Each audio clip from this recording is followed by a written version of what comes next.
We're going to be looking at the theme of teams. So I want you to think about teams and how they work.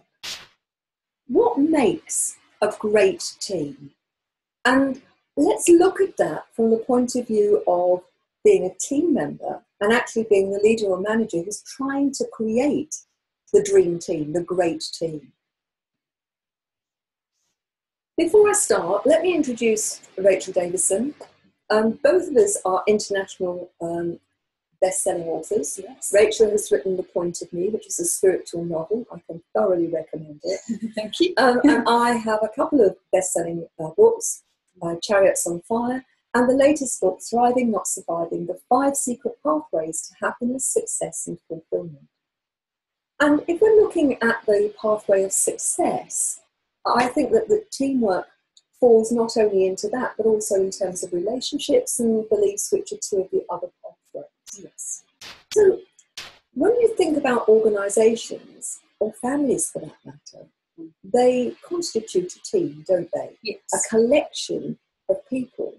And I think when teams are working well, they fly, and the organisation or the family does really, really well. Yes. But in so many situations, the teams are dysfunctional, that they're not getting the best out of the people within the team. Yes. And I think it's important to recognise that the relationship that we have within a team is the responsibility of every person within that team, and also the responsibility of the person who sets that team up and gives them whatever role that they have to play. Yes. And I think so often they're seen as completely separate things. Yeah. Yeah. For me, creating a team, let's talk about the business side of things. Mm-hmm. And that's probably going to be the main focus today. Perhaps we'll look at families in a later session. Yeah. But in the business environment, there are those informal teams which happen because people are thrown together, that they are loosely working on the same thing, which is to make the team, the organisation successful. Yes. And then there are teams that are brought together to do a particular project, or because they have a specific function within the organisation. Yes, but they all teams have to have some kind of common goal, some kind of shared objective, don't they? Otherwise, they're not by definition, I think, team as such. They're just a collection of people who have to be geographically close, possibly, whilst working together. So they have to have a shared understanding of where they're headed. Yes. And I think that's probably where the first problem occurs. Right. When whoever set the team up or set the project up does not have clarity about what it is that's intended, where the lines of engagement are. So many teams fail because they have not sorted out how much autonomy they have, how much authority they have. Yes. And so if they don't know that, they either overstep the mark or they fall short of the mark because they're trying to second guess what they're supposed to do. Yeah. But I think we're getting a bit ahead of ourselves, really, because for me, before any team is created, you have to consider the culture of the organisation. Yeah. And if you have an organisation where, people are frightened to do the wrong thing because they'll upset somebody, or if they get it wrong, they're going to get a tongue lashing, or they're going to be publicly humiliated, which is what happens in many organisations. The team's going to be hamstrung. Yes. Because they're going to be frightened to do anything that might be slightly out of the box. Yes. In case they get into trouble. So from that, my message I hear from that is that the main takeout is that for a team to be working effectively, they have to know where they're headed, but also they have to have a great deal of trust both ways into team. Yes, with the leader, but also within the team itself. Yeah. Up and down to the leader from the team members, but also within the team members themselves. Well, they're presumably also another level of hierarchy as well. But everybody fundamentally has to trust everybody else to be getting on, heading towards, not working against. So I think that one of the important things, if you're a manager or a leader who is listening to this, or even if you're part of a family, because I think the same rules apply. Mm-hmm. That having a shared understanding of what are the values, what are the things that we hold dear, what are the things that we want to protect, and what are the things that we think are up for negotiation and things that should not be part of what goes on. Now, interestingly, you often get great teams when the leader's rubbish. Yes. Because those teams, so long as they know what they're about, they will come together. Yes. And despite, or almost because, not that I'm suggesting bad leadership is a good it's idea. risky, isn't it? It is. But I worked for two heads who were totally unengaged. And the team of the teachers was very, very close-knit, because fundamentally, giving the kids the very best education that they could was the goal. Yes. And growing one another within the team in order to give the children the best education was an equal and an important goal. And for me, that's a big part of being a team. But part of it is that you have responsibility for yourself and your performance, for lack of it. But also, it's each person in the team to work to their strengths and to help strengthen other people's skill base and experience, and actually grow the team as a whole. That scenario makes me think of a couple of situations that I had when I was working as a senior consultant in corporate land. And one of the things I used to think about was when you had a rubbish leader, which usually, in my experience, meant that they were possibly outside of their skill levels, punching a little bit too high. Yeah. They were fearful. They found it very difficult to take decisions, so they procrastinated. Yeah. They were never clear about the direction and so on.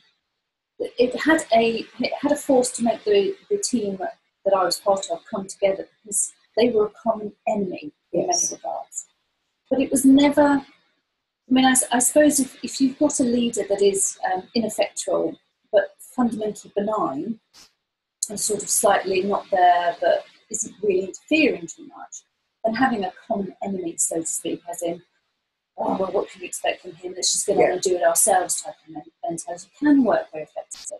However, it's a hugely dangerous route to take. It's very risky, isn't it? Because fundamentally, if you've not got a good leader, you are a weaker team because of it. And there's no way around that, is there? Well, because unless you are it was easy in a school setting, because the wish, the desire to give children the very best education that you could was very clear cut. In most organisations, and since 2004, I've worked with many organisations.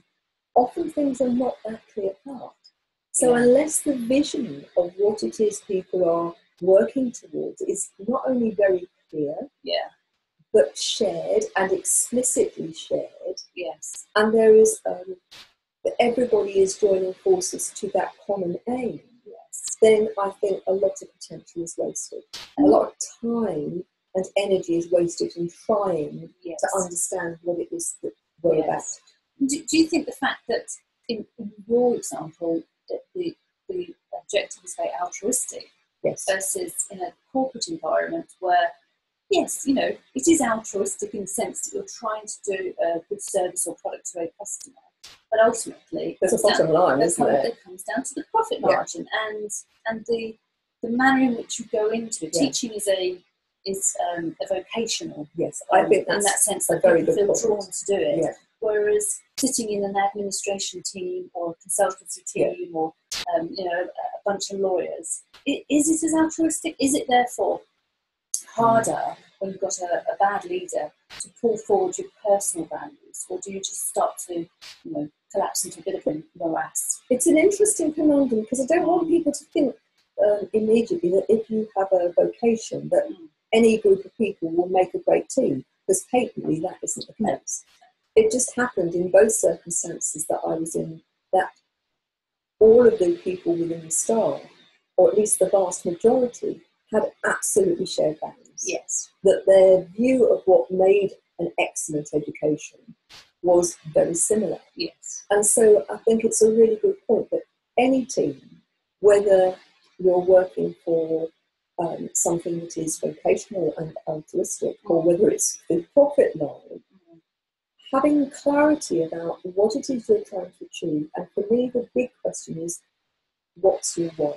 Yes. If you know why you're doing it, Yes. and that you believe in what you're doing, Yes. your level of commitment, passion, engagement is going to be different. We're doing this because we've been told to. And Simon Sinek in particular Yes. talks about the power of why, doesn't he? Yes. He relates it to biological, physiological brain makeup as well. And his point is essentially that when we say what is the why, what is the objective, we're talking about a gut instinct value, something that's absolutely sort of it's integral, it's hot-wired into you. And I think one of the things that concerns me is the more I work with clients, the more I recognise that we are in a period of time where, and I think it's got worse since 2008-9 when the recession hit, that people are fearful for their jobs, for the future of their company, and many managers and leaders are leading from a place of fear. There's more bullying, there's more tactics which are designed to divide rather than to bring people together. And I believe it's in times of challenge where it's all the more important to have a sense of being belonging and have a shared understanding of what it is you want to achieve. So let me give you an example. 3 years ago, I started working with an organisation.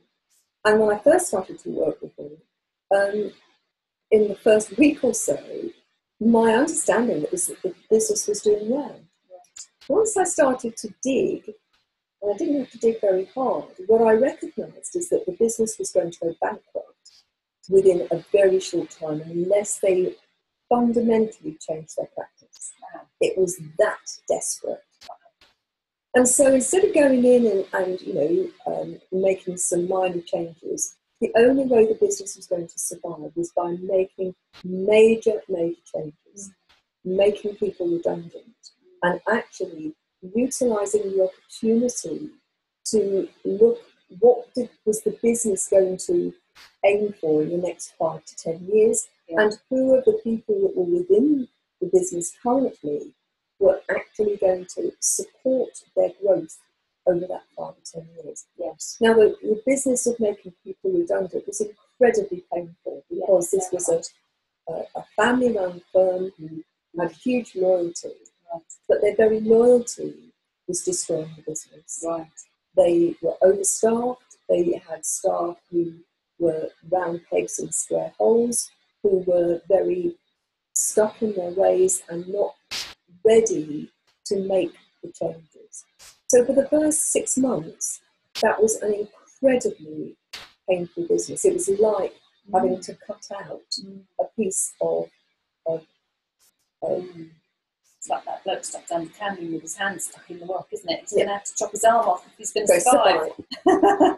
But then came the business of how, when people were at rock bottom, how do you then build those people up to become a team who are ready to move into the future, who are ready to grow individually, but also to help their colleagues grow. And so for the next year, we put into place a huge amount of training around leadership. And it didn't matter whether you were directors or senior managers or deputy managers or the team workers. The principle of leading yourself, being the very best whatever you can be, was vital, I think, to the organisation's survival. Actually creating a clear shared vision that everybody understood that if they wanted the business to do well, not only because they had a huge loyalty to it, because actually they wanted to have a job to go to in the future, and they wanted to provide a great service for the public. Over that year, things began to really crystallise in terms of what do we need to be doing, how do we need to be behaving, what are the changes we need to make. And everybody was committed Yes. to making those changes. And I have to say, for many of them, it was a very painful journey because they had been doing the same old, for many, many years. Yes. But getting people in the strategic places within an organisation where they don't necessarily have to have the whole skill set and all of the experience, but they need the potential and the capacity to learn and the preparedness to learn. Yes. And a big part of this organisation's success, and they have been incredibly successful, was to create the entire team organisation. And they employ about 70 people. And then to create each section a strong, cohesive team. So not only did they have the vision for the whole organisation, but that was broken down into a vision for each section.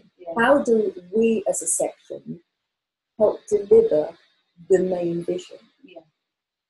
We then did training in what makes a great team leader, what makes a good manager, and what makes a good team member. Because I think there are behaviours which you need to employ as both a leader and also as a team member. Yes. And of course, we have to remember that there are sometimes teams where they are all of equal status. There are many projects which come together where there isn't a particular leader, but people will lead on their area of expertise. Experts, and matrix management and all those aspects that come to it. So I think the first thing we've talked about is having a clear vision, understanding your why. The second is being very clear and explicit about what is acceptable behaviour and what is not. And one of the things that I teach when I'm working with teams is there's no room for ego. That the best idea is the idea that you've been planted and other people will run with as their own. But give credit fulsomely for people's contribution. That if you're so worried about being seen to succeed, that you are prepared to take the credit for other people's ideas, other people's work, you're not going to win friends and influence them. You have lost the moral high ground. And so thanking people, giving credit where it's due, I think is really important. For me, probably the biggest skill that people need is that of being able to listen. Listen actively. That's true in business life and in all life in general, isn't it? Yes. But how many people do you know where they're involved in a group discussion, they're busy formulating what they're going to say rather than listening to what people think? They're listening more for the lull, the gap, so they can interject. And they're working out how they can contribute, not for the contribution's sake, but so they can be seen to be contributed. I think there's a huge difference there. So actively listening. If you're clear about what you're trying to achieve, actively listening and being prepared to think outside the box, to get outside your comfort zone. Things you've done in the past may very well be useful, and I don't want to throw the baby out with the bathwater.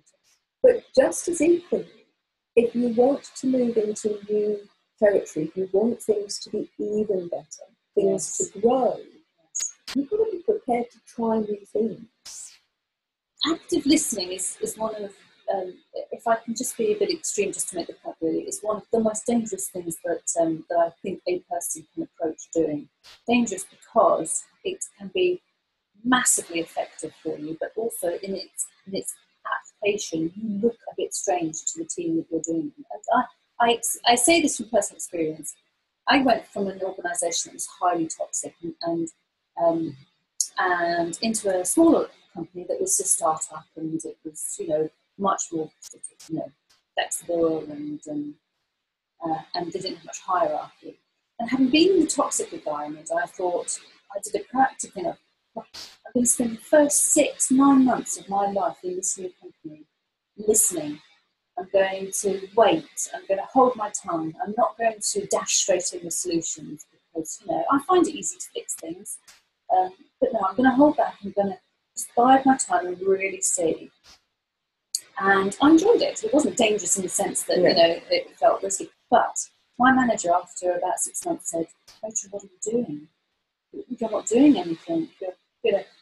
And so then it became like, oh, right, okay, hang on, yes. I'd sort of swung the pendulum a bit too far, possibly. I think we need to put the emphasis on the active.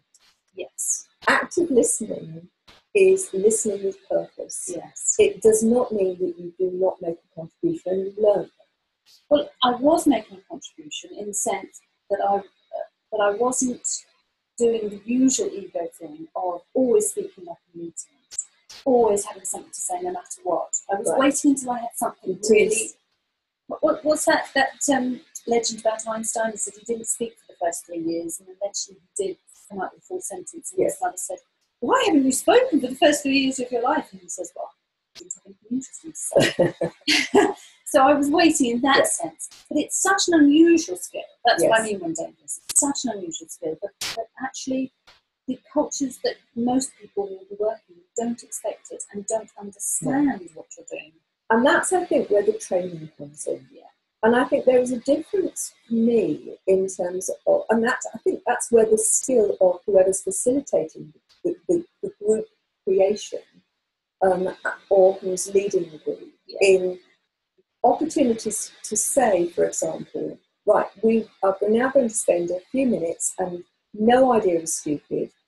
Everybody come up with 3 ideas that you think will work. Because although often none of the ideas will work, something out of those will often spark the idea that will work. Yeah. And other times when you recognise that people are listening and are waiting in order to have something formulated. Yes. And there are the people who blurt and they think through their speaking. Yes. And order their thoughts through their speaking. Yes. And other people who settle back, who formulate it all, a bit like Einstein, and then come forward. Yeah. And I think the skill within the group is recognising that there is a place for both.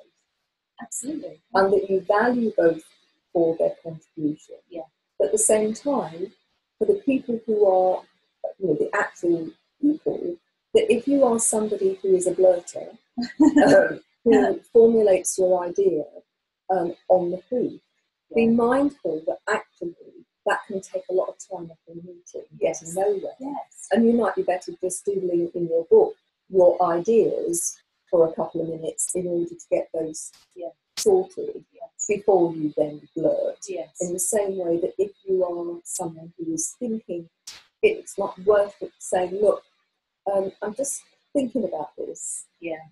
Just give me a little bit of time and I'll come back to you, rather than leaving a big silence. Because that's the big thing also, that the factor, that the variable, is that often in big companies, you aren't well known to all of your colleagues. You're coming together, you spend 5-10 minutes a month together maybe. And it could be international that you're doing it, you're not even in the same room. That's right. So, you haven't got that energetic sense of somebody, you haven't, got all of those other social connections that are very important because, we're basic human beings at the end of the day, aren't we? And so in a corporate environment, you have to act almost in a artificial way to accommodate the fact that Fred sitting next to you doesn't really understand this is the way your brain works. Yeah. And he's not got time to understand it in the space. So you've got to help, haven't you? So you've got to behave in a way that, yes, it's helpful to him, his lack of knowledge about you, but also your lack of knowledge about him, but also the whole thing of why you're in the objective is. Compare that to a small company, a more of a family-shaped company, and human connection is so much easier, and knowledge of an individual's quirks and traits can work for you or against you. Or against, yes, because obviously there is the downside to not having diversity and so on. But I do think that certainly in the corporate life, that was a constant variable that I had to juggle with. Is they don't understand how I think. They don't understand. I've got to put myself across in a way that's quick, efficient, and yet I need to have all this thinking time over here. I don't do that. Again, I think that comes down to the skill of the person who's put the group together and how it's set up, and making clear the parameters within that situation, so that the people are not only operating in terms of the project, but also have some understanding in terms of operating as a team. For those who are engaged with us today, we'd love to know what you think, and let us know what your thoughts are about what makes a great team, what actually works against teams being effective, and if you're a manager, what are the approaches that you use, and have they been effective, and where have you struggled? Because then we can, in future episodes, make sure that we cover some. Our time's quite limited now, so I'd like to crack on in terms of some of the other things which help to make a great team. Communication, we've sort of edged around it, but I think there needs to be a shared language, that you define together what you mean by the vision, what you mean by what's going on. Yes, so in previous shows we talked about the word excellence. Yes, and how what does it look like? It can mean so many different things to so many different people. And what behaviours need to be seen in order to feel that excellence has been met. Yes. For me, one of those things, particularly within a team, and it's worth when a team is go through the normal storming bit, that actually they identify what are we about, what are the levels of engagement that we expect from everybody. I think expectation and matching that expectation is really important. Yes. So, what is the contribution that you're expecting? In some teams it would be an equal contribution of time. Yeah. Sometimes it would be different expertises. Yeah. Sometimes you would have people coming into the team for a very short time in order to fulfil a very specific role. Yeah. But it's useful to have that created and understood by all before you start. Yes. For me, I think when I look at the teams where I've been most frustrated, it's when there have been people who've been not pulling their weight. Yeah. That the vast majority of the team are working hard, and somebody else's definition of working hard sits so far outside the box. Yes. Or you have people within the team who I call the "our but" brigade. Now, they have a real value, but if they are not managed, the "our but" or "we always did it like this" can just bring a team to its knees. Yes. And so if you're somebody who knows that they struggle with change, if you've got an "our but," have a solution or a potential solution that you can offer as well. Yes. Or if you're a team member, one of the things that works very well is to say to everybody, let's get all of the buts, all of the we can'ts out of the way. Yeah. Let's get all of the difficulties, potential difficulties, and let's for a moment park them. Yes. Now let's look at, okay, how do we solve those our buts, those problems that actually meet our goal? Yes. Lack of time, lack of money, lack of people resources are really, really big issues. Yes. And for many teams, they say, well, we can't achieve it. Yeah, I mean, risk analysis is a whole discipline in the discipline of project management overall. But isn't it interesting? My school was budgeted at the bottom of the pot in my borough. Yes. We had the shallowest leadership structure because we couldn't afford to pay for a seniority post. Yeah. And yet we were on the top 100 schools in the country list. Yes. Why is that? Yeah. We lacked resources, we lacked money. Yes. What we didn't lack is commitment to find a way through. Yes. And the capacity to create teams of people who were able to find a way through. Yes. Who had the belief that it was possible. There you go. Really important. We always come back to beliefs, don't we? We do. And the commitment to make it happen. Yes. And I would say that if you're putting a team together, be clear that there are enough people with the capacity, either who have the experience that's needed or the capacity to gain that experience quickly, and who are ready and up for it. Yeah. Make sure that those people have the tools with which to work. Yeah. And if you're somebody who has a tendency to micromanage, I think that you need to be really clear that what you're not doing is killing the team dead. Yes. And maybe that micromanaging, that's your need for control. And possibly your fear. It always comes down to fear. And I think maybe that's a theme for another session. Yeah. So we're pretty well at the end of our session today. So thank you very, very much for joining us. You can find lots of information on my website, genuinely-you.com.